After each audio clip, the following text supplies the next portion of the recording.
Hi, it's Dave from Driving Venture. Welcome back to another episode of Costco Drives.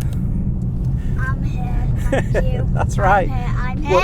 We're back doing an episode of Costco Drives, and Emily's along. I'm sure you've all been missing her from last week's episode, but last week's episode was a little bit different. It was the GT3 RS. Yeah. It was the drive up the A6 to Porsche Centre Kendall. But today, guys, I'm going to be wearing a mask when we get to Costco. Yeah. On the last video, you should have seen me with a mask. We did. You know, with the credit card, Your Go Henry card had a pin on it. which I've actually got today.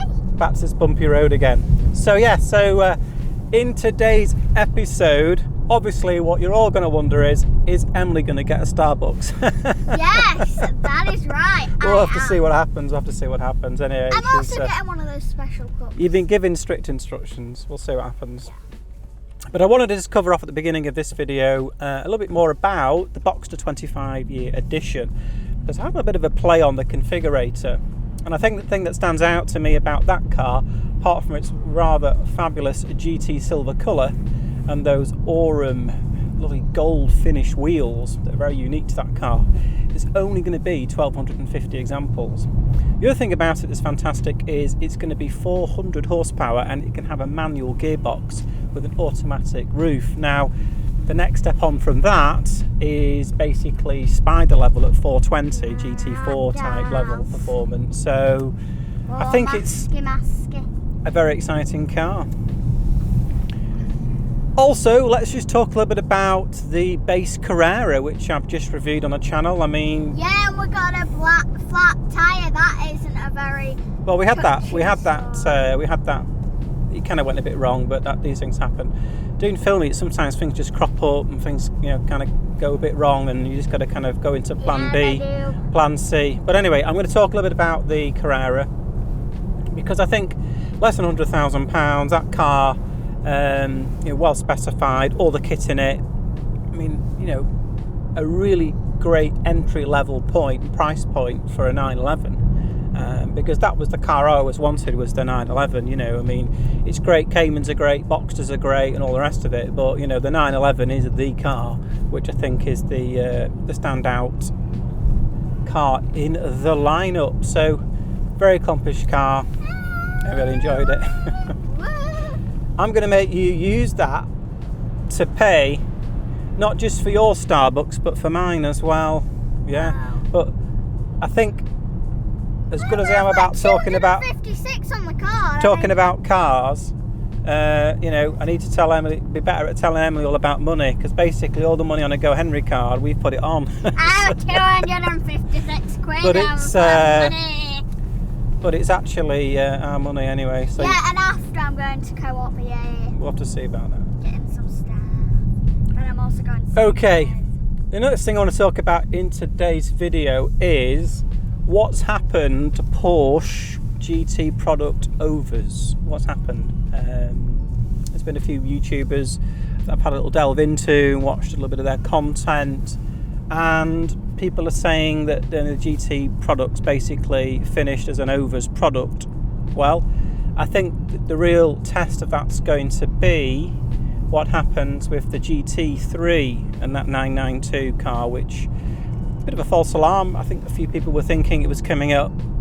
It's going to get released week commencing the 25th of January. And that didn't happen. So by the way, my birthday was amazing. Yeah, I think it was a bit early. I think Porsche's probably gonna. Let's be fair. They've given us a very good peek. Andrew's Pointing has given us a very good peek into what this car's going to look like. I don't think we need renders anymore and kind of speculation about what it's going to look like. We know what the rear wing looks like. We know what the front bumper looks like. We know what the wheels look like. So really, what's left for us to speculate about? But I do believe that that is the car that will test whether overs is still there. And I think maybe if someone does get a very early car and then decides suspension's a bit too hard or whatever the excuse is, and decides to flip it on, maybe there's something in it early on. But I think we have to look at what's been happening to GT4, what's been happening to Spider production, whilst there's far more GT4s being made, it would seem, and far more for sale, certainly a lot more for sale in the second-hand market, which does affect the prices. If we look at what's happening to Spiders, not that many. I mean, they're not getting loads and loads of them. So, but those prices aren't commanding significantly more than the asking retail price. So, I think it's going to be interesting to see what happens. You look at the RS, RS sales, GT3 RS sales. Is £220,000 realistic for a YSAT car with the new one about to get launched? I'm not so sure. But we'll have to see. I think it's good for people who are looking to get into the brand, because I do think people who were offered GT3 this time round, I think there will be those that were offered them, and if it's an amount of money they've got to spend cash in a car, and they could run it in the past for say 6 months and then come out of the car, or move it on very quickly and make some money on that £150,000 they had in the bank. Now they're not going to be able to do that. I think that person probably will say no. So, as I said before, it's a supply and demand thing. What's the supply like? What's the demand like? And if the supply is better than the demand, prices will start to moderate and will start to fall a little bit. So there we go. So I think that's something that I honestly believe was probably ripe for coming. I just didn't think that it was sustainable, that it could carry on. I've said this before. I do think that it's going to be easier to get a GT car than it has been, and I just hope that people who really want a GT car that pitch up at a dealer and say, look, I've had this car off you, I'm a real enthusiast, I haven't got the buying history of some people, could I be considered? That maybe they are considered. Someone I know has been in touch with me. He got an allocation, he's got a car, it's great, I mean, it's super, hopefully he uses it, and I'm sure he will, and he'll love it, because that car is just fantastic car for the money. Also in this video I'm going to talk a little bit about the watch I'm wearing today, which is under the brown olive jumper, which is my Rolex double one 6506, which has just come back from Rolex London. It's had to have a bit of a regulation done on it. It was running a bit slow, and also the pusher button, when the start and stop button, was a bit spongy. So I've had this watch since the summer of 2019, so we'll get into a little bit more about this watch later in this video, but I'll try and keep it not quite as long. I know some of you guys love to see bits about the watches. Part 2, guys, you're going to see with a nice vented cookies and cream frappuccino in my hands. Well, we'll see what happens about that. Yeah. I think it's odds on if you behave yourself. It's one of those special cups. Yeah. So one of the other things I wanted to talk about was a little bit more about the Drive Venture Club. As I've been saying, as I've sort of been putting on the Instagram, it's sort of there is coming soon. I mean, I am trying to put things in place behind the scenes for that, and so look out for that, because I think it's something which, when we do get it moving, hopefully will appeal to people of different tastes and different levels of car ownership, which I think... Speed camera reported ahead. Yes, but we're not going that way. So so look out for that, because we're looking at the website, looking at how we can hold membership data and how we can sort of make it presentable in a good way. Another big thanks to everyone that's following on Instagram. I mean, our Instagram following is just really moving along. Well, my Instagram following. No. I don't think you've ever appeared in an Instagram post, actually. No, I think you have. Anyway, I'll have to put you in one. But yeah, the Instagram's going well, sort of 4,500. By the time this video goes out, we'll have pushed past 5,000 and onwards and upwards. So we're hoping to build that, and that hopefully will enable us, if we get a bigger and bigger following, to get into manufacturers and say, we'd like to feature certain things, not just on Instagram, but also on the YouTube. The YouTube's just going to steadily grow. I've said it before, I don't really want to be a YouTuber that's doing 4 or 5 videos a week. I just think it's a bit too much. We'll be putting out probably a video that's polished and edited and nice to watch on a car, hopefully on a weekly footing, and then we'll do something a bit more like this, a bit more chatty, a bit more let's get into car chat and what's going on in the world of cars.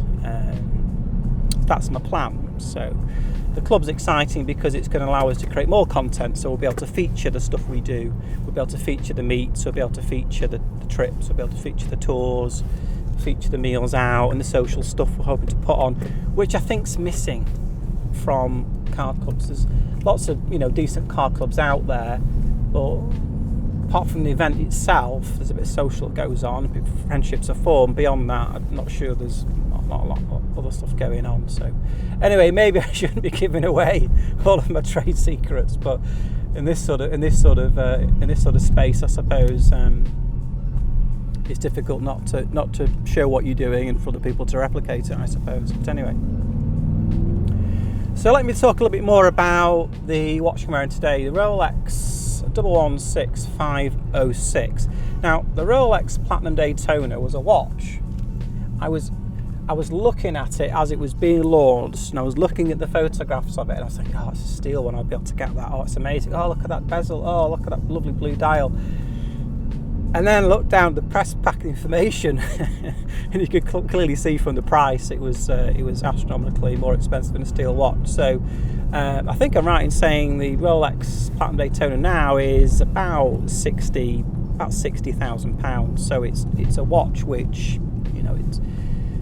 it's exclusive, I think, for two reasons. It's obviously expensive, and then the other reason is that it's a watch which, until quite recently, maybe someone could have maybe tried to get. But probably about 18 months ago, just around the time I was getting it, if someone was to go into a Rolex agent and say, look, there you go, I want a Rolex Platinum Daytona, it just doesn't work like that now. And the agents they're not getting the watches. And I was told when I actually ordered it that I was going to be waiting 12 months for the watch, and it actually came into the dealer's stock around, I think it was a sort of early spring, and then there was a couple of watches I was moving out of that they were actually managed to get sold on second hand. One of them was a yellow gold GMT, with full yellow gold GMT, and I don't know, I loved it, but it just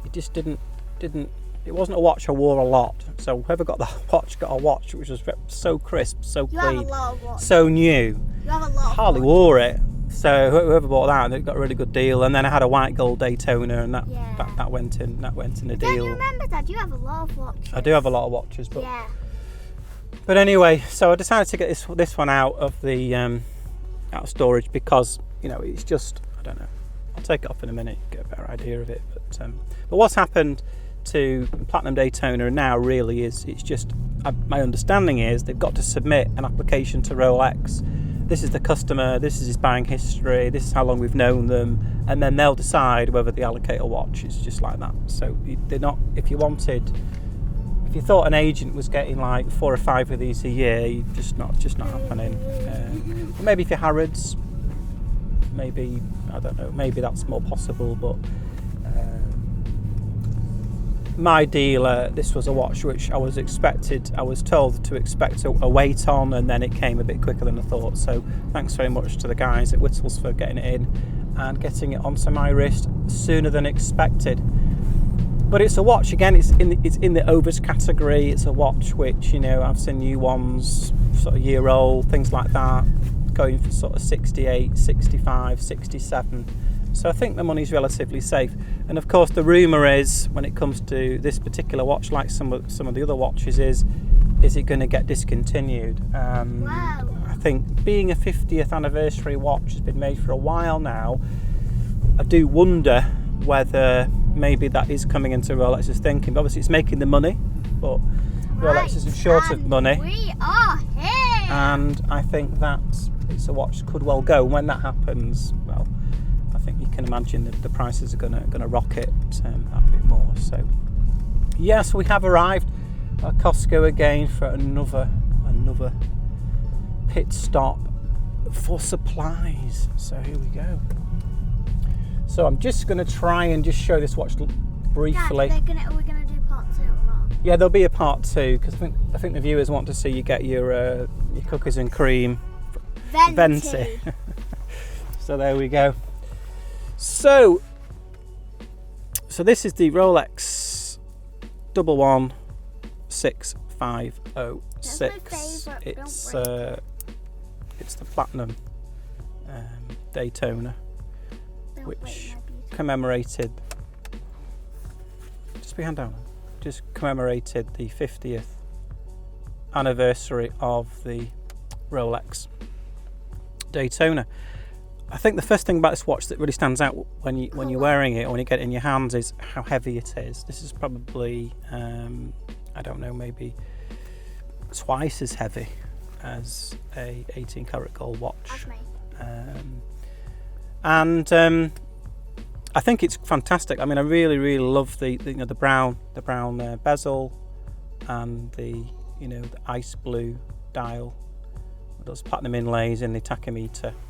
And the other thing you notice about this over a white gold watch is that it's very clean metal. It's 950 parts per million, so 18 karat gold 750. So it does look like a steel watch. White gold has a duller kind of warmer hue to it, look to it. This is a very crisp, very clean, kind of almost like steel looking watch. Again, it's understated. I can wear this watch and it doesn't raise too many eyebrows. You need to know what it is to know what it is, sort of thing, so that's nice. I did consider the diamond dial, but I thought it was a bit too flash, and it was launched with the original brown sub-dials, which I think tie in very well with the tachometer. And it's a watch that's, it's going to get scratches, it's going to get a few little marks here or there, but I don't care because I wear all the watches. If I find myself not enjoying something and wearing something, then I've probably bought the wrong thing. It's a super watch, and it's my favourite. It's a watch I do wear a little bit, actually. I mean, I do get out and enjoy it a bit. Obviously, some people might think it's more special occasions, but it's not. It's a watch I do wear. And more. It's my favourite. It's this one's favourite, so leave it to me when you're gone. We'll see. Anyway, time for supplies. We're going to find out whether Emily gets which I will. Whether you actually do get a Starbucks in part 2. So stay tuned. So welcome back. Yes, supplies have been duly purchased. We are now back in the car, back in the 63, heading home. And Emily's got an announcement. So yeah, 10 quid for 2 drinks. Got one from the other daughter too, so this isn't me, this is from the other daughter. So anyway, yeah, so I'm about to drive, or I've just driven the Carrera T. In this video, it's coming out after the Carrera T video, so last of the last Carreras that sort of come through, really, and it's all about driving that car. It's all about so good. Oh yes. I'll say a few things about that car. The Carrera T, lighter, about 20 kilograms. The great thing about that car is it has the bucket seats.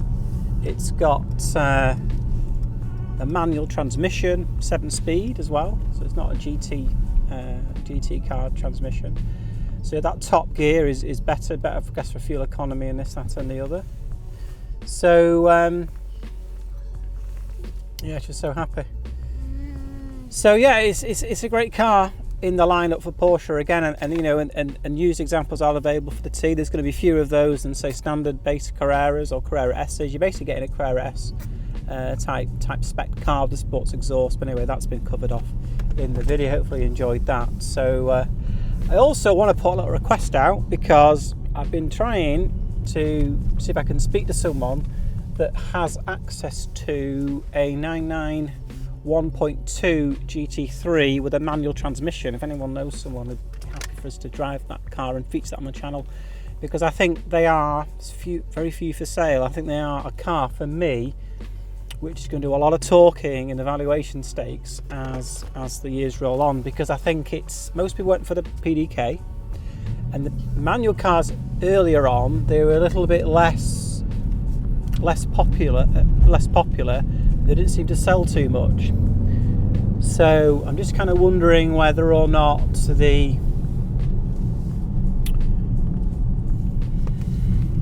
991.2 with a manual is going to be a car to consider as we come through some sweeping roundabouts. Dad, the lids came off and it's dripping. Well, it's only come off because you've not put it in there right, I think, actually. Dad, could you help me just fasten it, please? What you need to do is you need to get it out of there, get your iPad off your lap, right?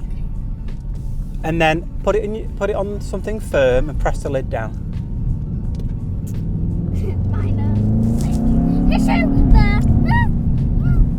This car's got the juice. It's got more juice than a ripe peach. Anyway, so yeah, 991.2 GT3 in manual. If anyone knows anyone, if you're an owner and you're watching this video, fully insured, we'd love to cover your car. Obviously, we're not going to go to Timbuktu to do that, but you know, where possible, we'd like to do that. So anyway, the thrills and spills of driving an E63, getting a Starbucks, talking about cars. It's nearly spilling. It's nearly spilling. I think she's got the lid on now. Anyway, I'm going to have a little sip though, so don't worry. So yeah, stay tuned for more content ahead on the channel. As always, thanks very much for watching. Stay tuned for the Driving Venture Club. We are doing things behind the scenes and trying to get it all set up for you guys so that when we launch it, it's got something kind of for everybody. But I guess we'll probably launch it around the Porsche level, and then as time goes on, I'd like to think we can probably, as I move into dynamic mode, there could be something, you know, for other sort of types of cars as time goes on. So thanks so much for watching this video. I'll see you next time.